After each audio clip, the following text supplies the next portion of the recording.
बारिश के उस शाम को राजेश अपने पिता के कमरे के बाहर खड़ा था, अंदर से आती हुई सिसकियों को सुनते हुए। पिछले कुछ महीनों में उसके घर का माहौल बिल्कुल बदल गया था। उसके पिता धर्मपाल, जो कभी मोहल्ले के सबसे हंसमुख और आत्मविश्वास से भरे व्यक्ति थे, अब अपने कमरे की चारदीवारी में कैद हो गए थे। एक गलत निवेश, एक विश्वासघात और एक के बाद एक आई मुसीबतों ने उनकी दशकों की मेहनत को पल भर में मिट्टी में मिला दिया था। 50 लाख का कर्ज, बैंक के नोटिस, रिश्तेदारों की ताने और सबसे ज्यादा अपनों की नजरों में गिरने का दर्द, ये सब धर्मपाल के लिए अब असहनीय हो गया था। राजेश अपने पिता को इस तरह टूटते हुए देखकर खुद भी अंदर से टूट रहा था। उसे नहीं पता था कि इस अंधकार से निकलने का कोई रास्ता है भी या नहीं। नमस्कार दोस्तों, हमारी कहानी में आगे बढ़ने से पहले मुझे बताइए कि आप कहां से इस वीडियो को देख रहे हैं, और अपने दिन को शुभ बनाने के लिए कमेंट बॉक्स में राधा स्वामी जी अवश्य लिखें। साथ ही इस वीडियो को लाइक करके हमारे चैनल की मदद करें। अब चलिए राजेश और उनके परिवार की इस अद्भुत यात्रा में आगे बढ़ते हैं। राजेश की कहानी एक सामान्य मध्यम वर्गीय परिवार की कहानी थी। उसके पिता धर्मपाल 20 साल से एक छोटी सी कपड़े की दुकान चलाते थे। शहर के मध्य में स्थित धर्म वस्त्रालय एक जाना माना नाम था। धर्मपाल की ईमानदारी और अच्छे व्यवहार के कारण उनकी दुकान हमेशा ग्राहकों से भरी रहती थी। राजेश और उसकी छोटी बहन प्रीति दोनों अच्छे स्कूलों में पढ़ते थे। उनकी मां गीता अक्सर कहती, हमारा परिवार ऐसी नाव है जिसमें कभी कोई लहर नहीं आती। लेकिन फिर जीवन ने उन्हें सिखाया कि हर शांत नाव को भी कभी न कभी तूफान का सामना करना पड़ता है। सब कुछ तब बदला जब पिछले साल धर्मपाल को एक पुराने मित्र ने एक बिजनेस प्रपोजल दिया, एक नया शॉपिंग कॉम्प्लेक्स जिसमें निवेश करने पर 2 गुना मुनाफा मिलने का वादा किया गया था। धर्मपाल को यह अवसर सुनहरा लगा। उन्होंने अपनी दुकान गिरवी रखकर पैसे निकाले, कुछ रिश्तेदारों से उधार लिए और सारी जमा पूंजी उस प्रोजेक्ट में लगा दी। लेकिन कुछ ही महीनों में पता चला कि वह प्रोजेक्ट एक घोटाला था। उनका मित्र पैसे लेकर फरार हो गया और पीछे छूट गया सिर्फ कागजों का ढेर और 50 लाख का कर्ज। इसके बाद जैसे मुसीबतों का पहाड़ टूट पड़ा। बैंक से नोटिस आने लगे, दुकान पर कब्जा होने की धमकियां मिलने लगीं। रिश्तेदारों और दोस्तों ने मुंह फेर लिया। धर्मपाल इतने सदमे में थे कि उन्होंने घर से निकलना ही बंद कर दिया। वे अक्सर कहते, मैंने जिन लोगों के लिए कभी अपना सब कुछ लगा दिया, वे ही आज मेरी शक्ल देखना नहीं चाहते। एक समय के बाद उन्होंने बात करना भी कम कर दिया और दिन रात अपने कमरे में बंद रहने लगे। राजेश, जो इंजीनियरिंग के अंतिम वर्ष में था, अपनी पढ़ाई छोड़कर नौकरी की तलाश में निकल पड़ा। लेकिन बिना डिग्री के और इस छोटे से शहर में अच्छी नौकरी मिलना मुश्किल था।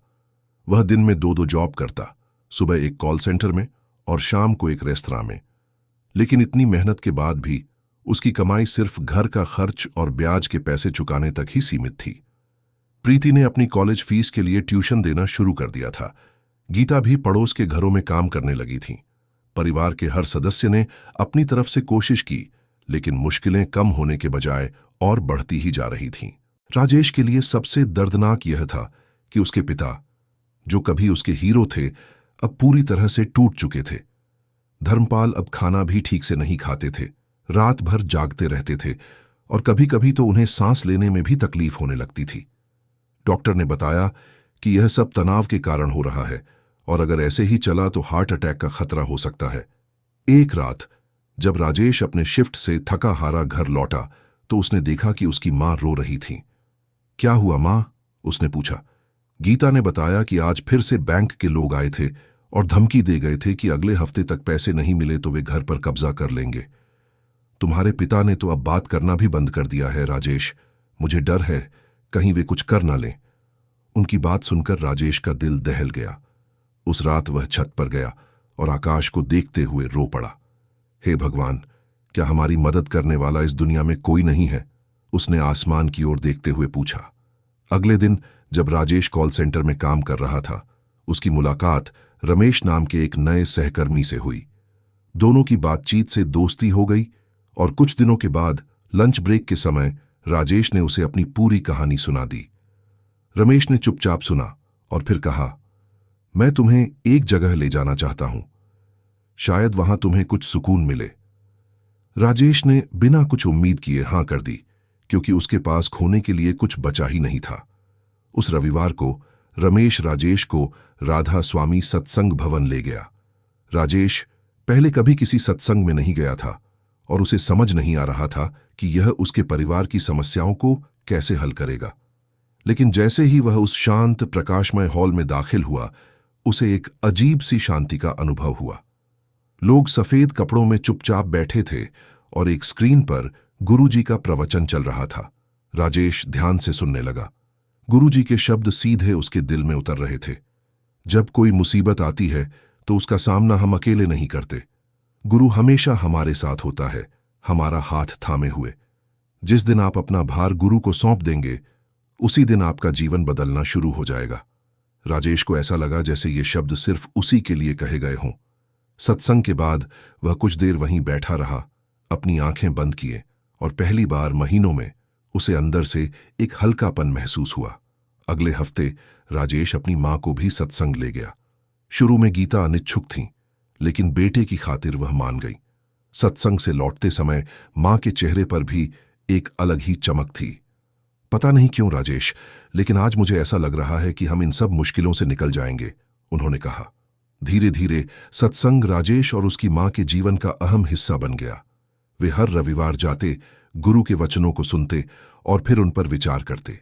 राजेश ने ध्यान करना भी शुरू कर दिया। उसे अब अपने अंदर एक नई शक्ति महसूस होने लगी थी, एक ऐसी शक्ति जो उसे हर कठिनाई का सामना करने की हिम्मत देती थी। एक दिन सत्संग के बाद एक वृद्ध सत्संगी राम चौधरी राजेश से मिले। उन्होंने राजेश से उसके परिवार के बारे में पूछा और अपनी कहानी भी साझा की कि कैसे वे भी कभी कर्ज के बोझ तले दबे थे और कैसे गुरु की कृपा ने उन्हें उस संकट से निकाला था। उन्होंने राजेश से कहा, बेटे, मैं एक ऑटो पार्ट्स का बिजनेस करता हूं। मुझे एक ऐसे व्यक्ति की जरूरत है जो कंप्यूटर और अकाउंट्स समझता हो। क्या तुम मेरे यहां काम कर सकते हो? वेतन तुम्हारे वर्तमान से 2 गुना होगा। राजेश के लिए यह एक अविश्वसनीय प्रस्ताव था। उसने अपनी इंजीनियरिंग की पढ़ाई के दौरान कंप्यूटर में स्पेशलाइजेशन किया था और अकाउंट्स भी समझता था। उसने हामी भर दी और अगले ही हफ्ते से काम शुरू कर दिया। नई नौकरी में उसे न सिर्फ अच्छा वेतन मिल रहा था, बल्कि राम चौधरी के रूप में एक मेंटर भी मिल गया था जो उसकी हर मुश्किल में उसका साथ देते थे। अब राजेश की आमदनी बढ़ने से घर के हालात में थोड़ा सुधार आने लगा था। बैंक के साथ बात करके उन्होंने कर्ज चुकाने के लिए एक नई योजना बनाई। प्रीति का कॉलेज चल पड़ा और गीता को भी अब दूसरों के घरों में काम करने की जरूरत नहीं थी। लेकिन धर्मपाल अभी भी अपने में ही खोए रहते थे। वे अभी भी शर्मिंदगी और अपराध बोध से ग्रस्त थे और अक्सर कहते, मैंने तुम सबका जीवन बर्बाद कर दिया है। एक दिन राजेश ने हिम्मत करके अपने पिता से कहा, पापा, क्या आप मेरे साथ एक जगह चलेंगे? मैं आपको कुछ दिखाना चाहता हूं। धर्मपाल ने पहले मना किया, लेकिन बेटे के आग्रह पर अंततः मान गए। उस रविवार को राजेश अपने पिता को राधा स्वामी सत्संग भवन ले गया। सत्संग में धर्मपाल ने गुरुजी के वचन सुने। उस दिन का विषय था, असफलता जीवन का अंत नहीं, एक मोड़ है। गुरुजी के शब्दों में, हम हर रोज असफलताओं का सामना करते हैं। हार को हर मान लेने वाला ही वास्तव में हारता है। जीवन में कभी कभी हम गलत फैसले ले लेते हैं, लेकिन इसका यह मतलब नहीं कि हम बुरे हैं। ये गलतियां हमें वह ज्ञान देती हैं जो हमें आगे बढ़ने में मदद करता है। उस दिन पहली बार महीनों बाद धर्मपाल की आंखों में आंसू आए, पर ये अपराध बोध के आंसू नहीं थे, बल्कि एक अंदरूनी मुक्ति के आंसू थे। उन्होंने महसूस किया कि वे अकेले नहीं हैं, उनकी कहानी अनोखी नहीं है। दुनिया में हजारों लोग ऐसे संघर्षों से गुजरते हैं और हजारों लोग फिर से खड़े होते हैं। अगले दिन धर्मपाल ने सबको चौंका दिया जब वे नहाकर, साफ कपड़े पहनकर और नाश्ता करके बैठे मिले। उन्होंने राजेश से कहा, बेटा, क्या हम आज बैंक जा सकते हैं? मैं दोबारा अपना बिजनेस शुरू करना चाहता हूं। राजेश को अपने कानों पर यकीन नहीं हुआ। उसके पिता की आंखों में महीनों बाद फिर से वही आत्मविश्वास झलक रहा था जो कभी उनकी पहचान हुआ करता था। बैंक में धर्मपाल ने मैनेजर से बात की। उन्होंने पूरी ईमानदारी से अपनी स्थिति समझाई और एक नई योजना प्रस्तावित की। मैं अपनी दुकान पुनः शुरू करना चाहता हूं और वादा करता हूं कि हर महीने कर्ज का एक निश्चित हिस्सा चुकाऊंगा। मैनेजर, जो धर्मपाल को पहले से जानता था, उनकी बातों से प्रभावित हुआ और जैसे कोई चमत्कार हो, उसने न सिर्फ उनकी योजना को मंजूरी दी, बल्कि एक छोटा सा अतिरिक्त लोन भी मंजूर कर दिया ताकि वे अपना व्यापार फिर से शुरू कर सकें। उस दिन से धर्मपाल के जीवन में एक नई ऊर्जा आ गई। वे रोज सुबह उठकर ध्यान करते, फिर सत्संग प्रवचन सुनते और फिर अपनी दुकान पर जाते। धीरे धीरे उनके पुराने ग्राहक लौटने लगे। उनकी ईमानदारी और मिलनसार स्वभाव के कारण लोग उन्हें फिर से पसंद करने लगे। एक दिन राजेश को अचानक से अपने पिता की हंसी सुनाई दी, वह हंसी जो महीनों से गायब थी। धर्मपाल किसी ग्राहक से मजाक कर रहे थे, बिल्कुल वैसे ही जैसे पहले करते थे। स्थिति में सुधार होता देख राजेश ने भी अपनी इंजीनियरिंग की पढ़ाई को पूरा करने का फैसला किया। राम चौधरी ने उसे पार्ट टाइम काम करते हुए अपनी पढ़ाई जारी रखने की अनुमति दे दी। प्रीति भी अब अपने कॉलेज में अच्छा प्रदर्शन कर रही थी और उसने एक प्रतियोगिता में टॉप किया था, जिससे उसे स्कॉलरशिप मिल गई। 1 साल बीत गया और धर्मपाल के बिजनेस ने फिर से गति पकड़ ली थी। वे अब न सिर्फ अपना कर्ज चुका रहे थे, बल्कि एक छोटा सा मुनाफा भी कमा रहे थे। उन्होंने अपनी दुकान का विस्तार करने के बारे में सोचना शुरू कर दिया था, लेकिन इस बार वे हर फैसला सोच समझकर और अपने परिवार से परामर्श करके ले रहे थे। एक शाम जब पूरा परिवार डिनर के लिए बैठा था, धर्मपाल ने अचानक राजेश का हाथ पकड़ लिया। बेटा, मुझे तुम्हारा शुक्रिया अदा करना है। तुमने मुझे गुरुजी से मिलवाया और मेरा जीवन बदल दिया। राजेश भावुक हो गया। नहीं पापा, यह सब आपके अंदर की शक्ति का कमाल है। गुरुजी ने बस आपको अपनी शक्ति पहचानने में मदद की है। धर्मपाल मुस्कुराए। पता है राजेश, पहले मैं सोचता था कि मैं अकेला हूं और मुझे अकेले ही सब संभालना है, लेकिन अब मैं समझ गया हूं कि हम कभी अकेले नहीं होते। गुरु की कृपा हमेशा हमारे साथ होती है, हम उसे महसूस करें या न करें। इस पर गीता ने भी अपनी बात जोड़ी। जब तुम्हारे पिता परेशान थे, मुझे भी लगता था कि हमारा जीवन बर्बाद हो गया है, लेकिन अब देखो, हम पहले से भी ज्यादा मजबूत और एकजुट हो गए हैं, और यह सब गुरु की कृपा दृष्टि का ही चमत्कार है। 2 साल बाद धर्मपाल का कर्ज पूरी तरह से चुक गया था। उनका व्यापार फिर से फल फूल रहा था और अब वे 2 और दुकानें खोलने की योजना बना रहे थे। राजेश ने अपनी इंजीनियरिंग पूरी कर ली थी और एक अच्छी कंपनी में जॉब पा लिया था। प्रीति भी अपनी पढ़ाई में अव्वल थी, लेकिन इस सफलता में भी वे सब हर रविवार सत्संग जाना नहीं भूलते थे। धर्मपाल अब सत्संग में सेवा भी करते थे और नए आने वालों को अपनी कहानी सुनाकर उन्हें प्रेरित करते थे। एक दिन एक नए सत्संगी ने धर्मपाल से पूछा, आपको क्या लगता है, क्या सचमुच चमत्कार होते हैं? धर्मपाल ने मुस्कुराते हुए जवाब दिया, हां, होते हैं। मैंने खुद अपने जीवन में देखा है। लेकिन चमत्कार कोई जादू नहीं होता, वह गुरु की कृपा है जो हमें आत्मविश्वास देती है, खुद में विश्वास करने की शक्ति देती है, और जब हम खुद पर विश्वास करने लगते हैं तो वही सबसे बड़ा चमत्कार होता है। आज जब धर्मपाल अपने कमरे की खिड़की से बाहर देखते हैं तो उन्हें वही बारिश के दिन याद आते हैं जब वे टूट चुके थे, लेकिन अब वे समझते हैं कि वह टूटना भी जरूरी था, क्योंकि उसके बिना वे कभी गुरु की शरण में नहीं आते और उनका जीवन कभी इतना समृद्ध और अर्थपूर्ण नहीं बनता। धर्मपाल अक्सर नए सत्संगियों से कहते हैं, जब जिंदगी आपको घुटनों पर ला दे तो समझ लीजिए कि आप प्रार्थना की स्थिति में हैं, और फिर हंसकर जोड़ते हैं, और जब आप प्रार्थना की स्थिति में होते हैं तो गुरु की कृपा अवश्य बरसती है। राजेश, जो अब खुद एक सफल इंजीनियर है और कई युवाओं के लिए प्रेरणा है, अक्सर अपने पिता की कहानी सुनाता है। एक ऐसे व्यक्ति की कहानी जो कर्ज में डूब चुका था, जिसने अपना सब कुछ खो दिया था, लेकिन फिर भी गुरु की कृपा से उसने न सिर्फ अपना खोया हुआ वापस पाया, बल्कि एक नया बेहतर जीवन भी पाया।